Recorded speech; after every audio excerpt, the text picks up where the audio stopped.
Hey guys, Nathanias here, and just a quick disclaimer in the interest of preserving my own sanity as well as sparing you time, I will not be discussing anything balance or in-game design related in this video in the interest of, well, you know, being as unbiased as possible.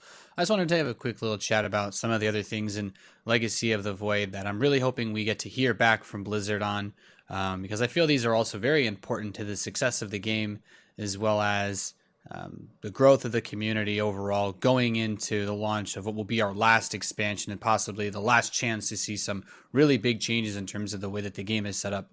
It's no secret, in my opinion, that Dota 2 has recently put out a really interesting challenge to the StarCraft 2 arcade with the announcement of custom games with their engine. There's almost nobody that thinks that this is a bad thing for Dota. In fact, most people, including myself, would say that it's probably going to be a lot better implemented than the arcade for StarCraft was when it comes out. But it raises a couple of interesting questions when you look into, some of the things that could be done to make an arcade experience better. And in a lot of my conversations with Blizzard, I brought up things like the install size of the game. You can say that the arcade is free or whatever, but it's pretty poorly advertised and pretty difficult for the average person who's not interested in StarCraft to want to try the custom game system, to want to try arcade games. And when I say try, I mean when you ask your friend, say, hey, you should give StarCraft a shot, come play it with me. It's very kind of a weird process for getting someone that's never played it to get into it. First of all, the install size of the game, as I just mentioned, StarCraft 2 has a massive install size, 12 gigabytes, and I'm sure no shortage of you out there understand what it's like to live with slow download speeds or data caps. When I was in university, I could only download 10 gigabytes in a week, and that was only a couple years ago. It's something that really puts a big strain on you. The biggest counter argument to this that I've been given is that the game can be booted up before you have it fully downloaded. But I think that's a pretty poor argument against the idea of making a multiplayer only client. The number of positive impacts that would be caused by allowing players to download in multiplayer only. And by that, I don't mean I understand that some of the campaign mod files are necessary for certain custom maps. I'm not suggesting that it be only the multiplayer mods, that you can only play custom games or ladder. But you can make arcade games implementable without downloading all of the low and high quality videos that are downloaded every single time that you install the game for both Heart of the Swarm and Wings of Liberty.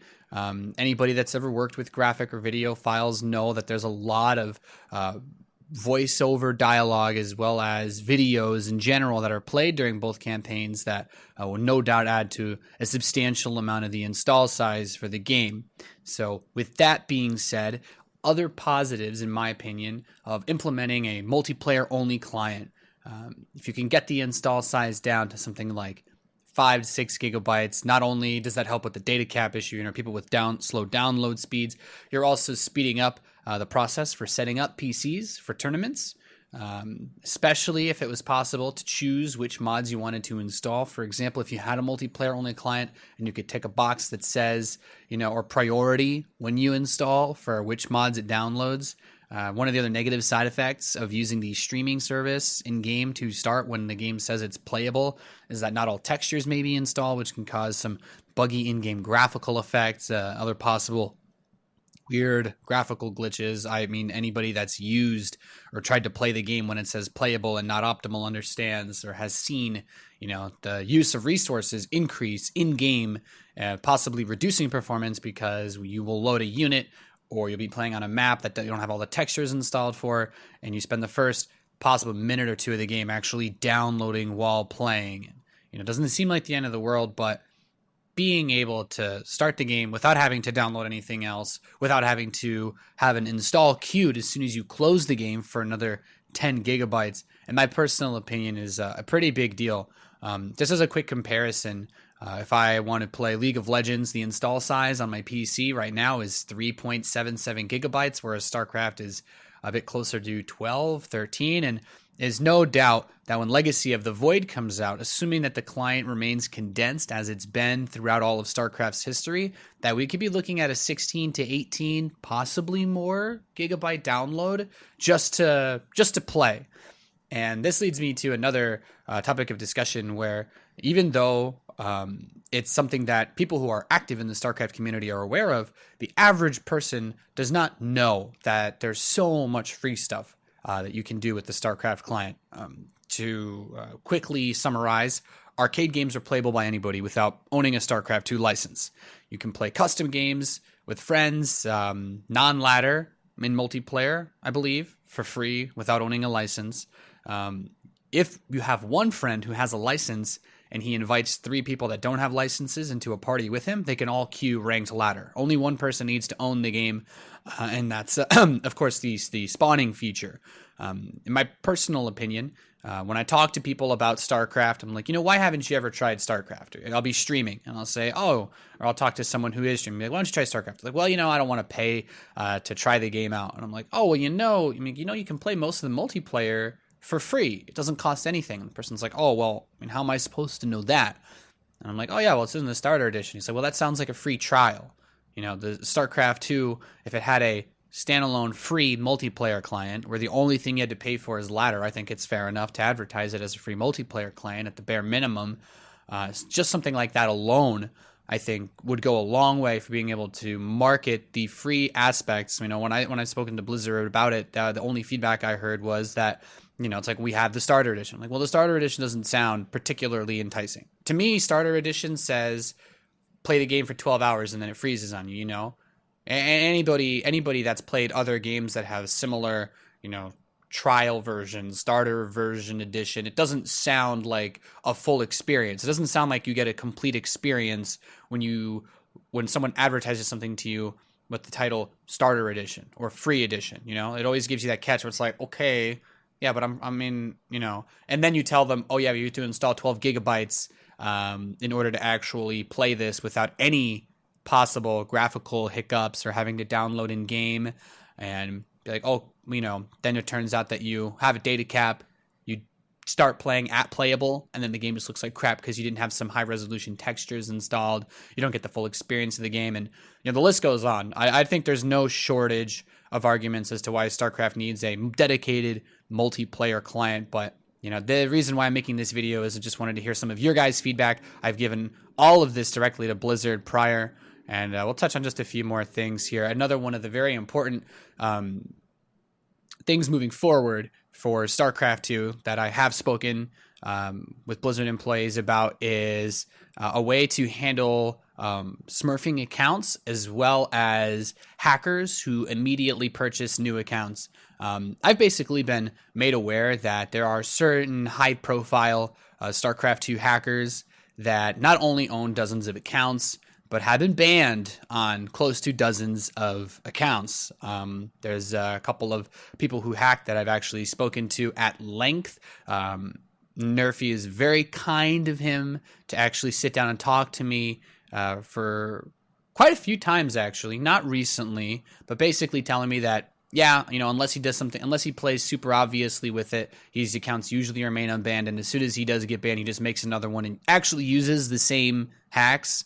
I don't think, we're going to have any revolutions in Blizzard's anti-cheat. So I'm less concerned about that and more concerned about what can we do to improve the experience overall for StarCraft players, especially, the poor bastards that have to play every single day, in Gold League against, people like Winter or whatever, or even the anybody that wants to do like Bronze to Masters on their stream, right?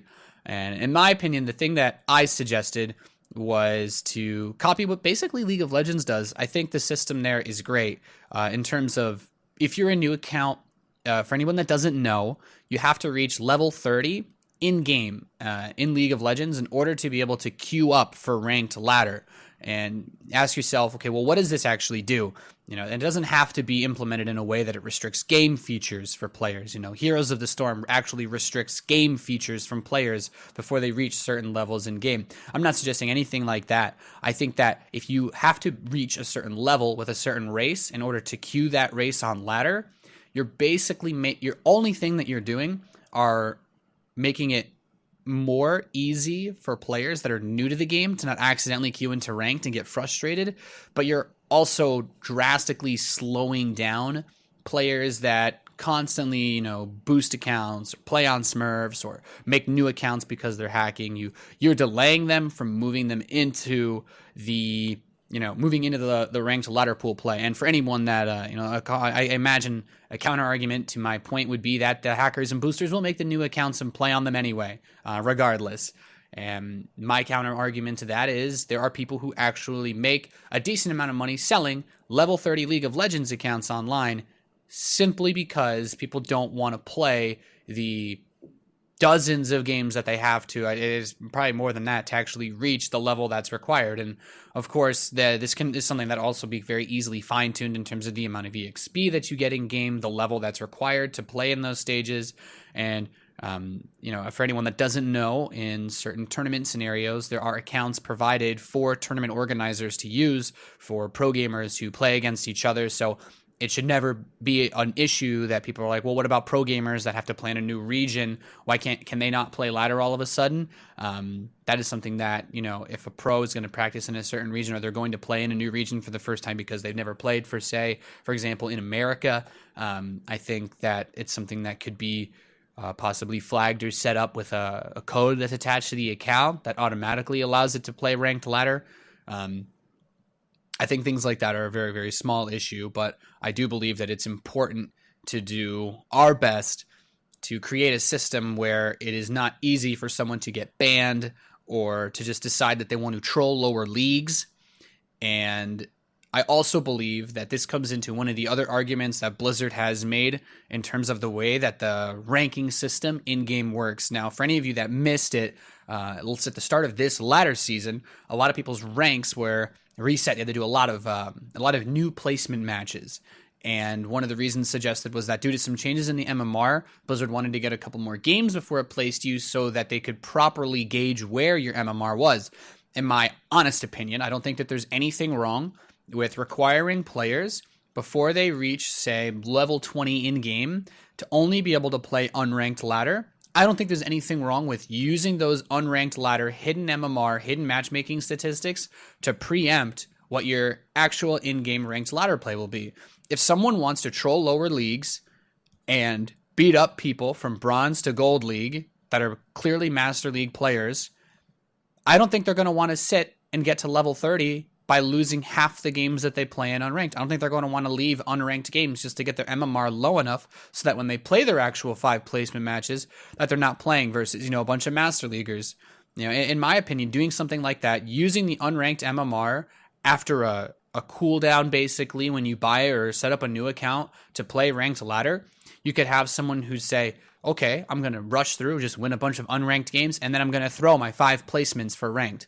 Blizzard can look at this and be like, well, what would the MMR of losing 5 games in a row on an account be like if it was Master League level? If someone just crushes people's faces in on unranked ladder, then they get to their 5 placement matches and lose all 5. I don't think there's any reason why they would end up below platinum at the very, and that's, in my opinion, that's already extreme. Someone who beats up on Masters as unranked would, in my opinion, should never be placed lower than diamond. And then you're sparing all the players that are actually, lower level, not to be meant in any insulting way, but players that honestly don't deserve to be harassed by people that just want to beat up on lower leagues for fun. You save them a lot of headaches. And in my opinion, this would also encourage lower ranked players to play more because they can go into the ladder system thinking to themselves, oh, you know what? It's much less likely that I'm going to have to play against someone that's on a new account or somebody that's, just trolling, someone that's intentionally, losing games in their ranked placements so that they can screw with me.